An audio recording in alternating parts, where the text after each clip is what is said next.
Warning, this review contains spoilers. Watch at your own risk. Hey, Sid here. I recently went to the cinema to watch one of those motion picture shows. Which motion picture, you ask? Why, only the most anticipated film of the year. That's right, Alvin and the Chipmunks, The Road Ship. A fantastic film. The rodents actually look lifelike. The CG has come a long way since 2007. Impressive. Jason Lee delivered a tour de force performance that made me wonder if Jason Lee is related to Christopher Lee or something. My only disappointment is that David Cross didn't reprise his role from the original trilogy. But other than that, fantastic film. You have to go see it. This weekend or any other weekend, I don't care. Just a weekend. Like, clear a weekend and watch Alvin and the Chipmunks, The Road Ship. I give it 5 stars out of a possible 3. Oh yeah, I also saw Star Wars: The Force Awakens. Show a clip. We can't outrun them! We might! In that quad jumper! Hey, we need a pilot! We've got one! You!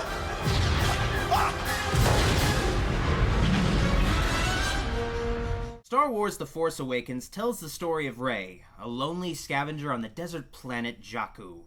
Okay, another desert planet, huh? Well, at least Jakku has a bunch of broken war shit all over the place, so it's got that going for it at least. Anyway, also on Jakku, a pilot named Poe Dameron from the Resistance, which is basically the Rebel Alliance's sequel, retrieves a map to Luke Skywalker, who has disappeared mysteriously. Yeah, Luke has a map to himself like he's fucking buried treasure or something. The bad guys want Poe's treasure map, though, because they're trying to kill Luke Skywalker. The bad guys are the First Order, the sequel to the Empire. Poe manages to put the map into his astromech droid, and the droid escapes when Poe gets captured by the First Order. Okay, yeah, The Force Awakens borrows a lot from the original film. There's also a laser planet involved in this story, and get this laser planet has to be blown up by the Resistance. Ah, man. The story for Force Awakens is not the best. It doesn't break much new ground.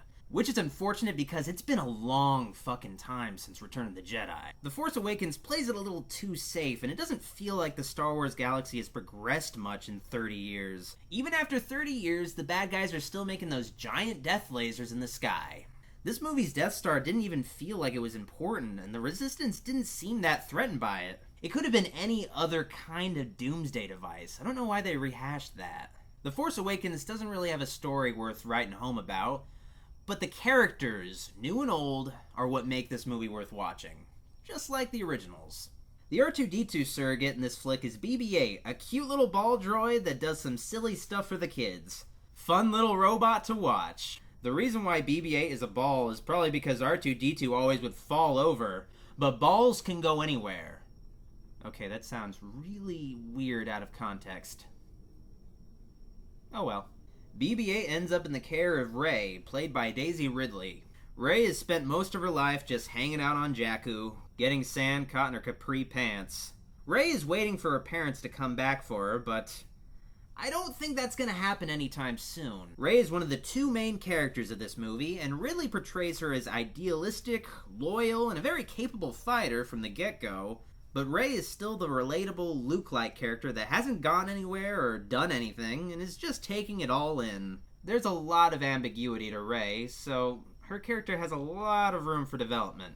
The other main character is Finn, played by John Boyega, a stormtrooper that has a bit of a Vietnam moment and goes AWOL. During his escape from the First Order, Finn joins up with the captured Poe Dameron, played by Oscar Isaac. Poe is just kind of there as a character for quite a bit of the movie, and there's not a whole lot to talk about with him, and his team up with Finn doesn't last very long.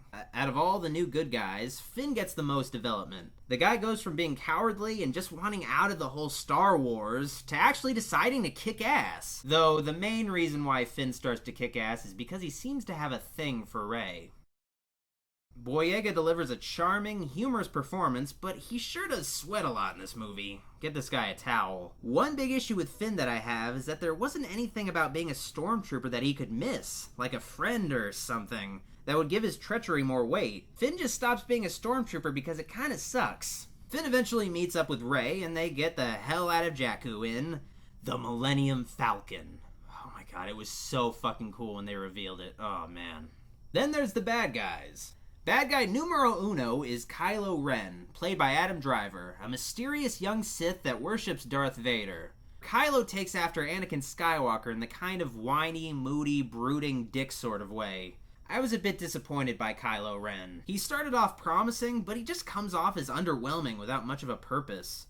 Ren's infamous Christ saber never felt justified in this movie either. Another underwhelming villain was Supreme Leader Snoke, played by Andy Serkis. Snoke seems to be the big bad guy in the same way the Emperor was, but the movie doesn't hint much about what the guy is. The movie doesn't really separate Snoke much from the Emperor.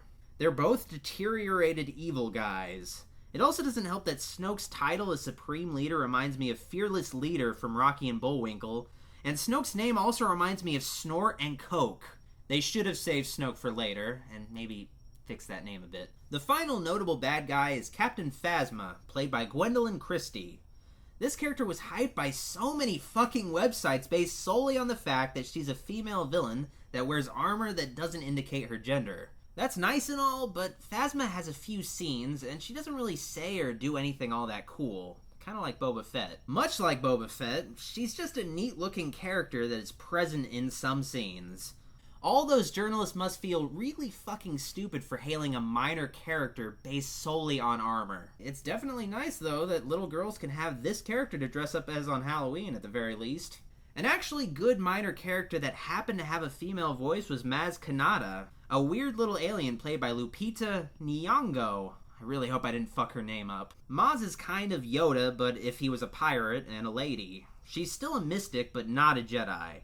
Maz's role is just to push the Force on Rey and Finn because there's nobody else around to talk about the Force. What Han Solo doesn't know about the Force could fill a warehouse. Speaking of which, a lot of the old characters return for Force Awakens, except for Lando Calrissian. Please come back for the sequel, Billy D. We need you. I'm not going to talk much about the old characters, but it's definitely delightful to see these old faces return after so long. The movie also does a good job giving the old actors their fair share of screen time, but really focusing on the new characters. Still, I spent the whole movie waiting for Luke Skywalker to show up, and when he did, oh, fuck. Oh, just tears. Tears coming out of my face. That being said, a lot of the reveals in the movie felt underwhelming, not because they weren't surprising, but because they didn't feel like they carried much dramatic weight. Kylo Ren's identity is just thrown out there nonchalantly. The whole internet was speculating about who this guy is, but it's just a whatever moment.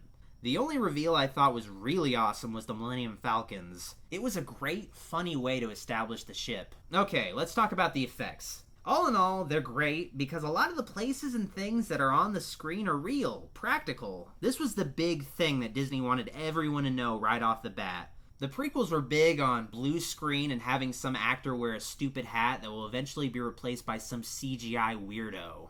No, there's puppets, costumes, and makeup, and it all looks great. Even when it looks fake. The designs all look cool too, and fit in well with McQuarrie's work. There's still a lot of CG, but it's usually necessary. Like space battles and shit, but some of the CG is kind of unnecessary. Like, why was Snoke a motion captured character? I know it's Andy Serkis, but come on, he's just playing an old dude without a nose. You can fake that. Then there was this one X-Wing pilot that was CG for no reason, and he really stood out when all the other pilots were real people or guys in costumes. Ugh. Oh yeah, what would a Star Wars movie be without exciting action? Well, I guess a long scene in the Galactic Senate. The Force Awakens delivers on the action, but unlike the prequels, the excitement is usually generated by how the actors are reacting to the dangers. The action itself is usually fairly conventional. Like, there's a lightsaber duel at the end, but it isn't mind-blowing. What makes that duel is the intensity of the acting, the stakes involved, and what the characters push themselves to do. There's no crazy flipping or choreography, it's just back to the basics of the original trilogy.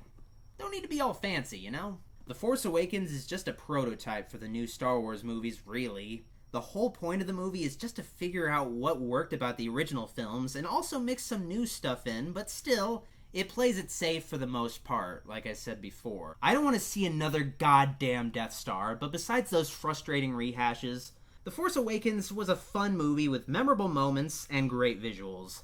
I personally loved it, but yeah, there's definitely room for some improvement. The Force Awakens is not a big step, but it's a step in the right direction.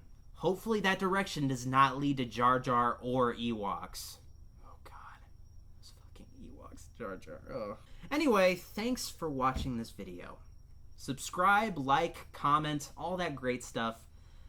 I don't really care, but, you know, if you do it, more power to you, okay? I'll see you later. Oh, and Merry Christmas.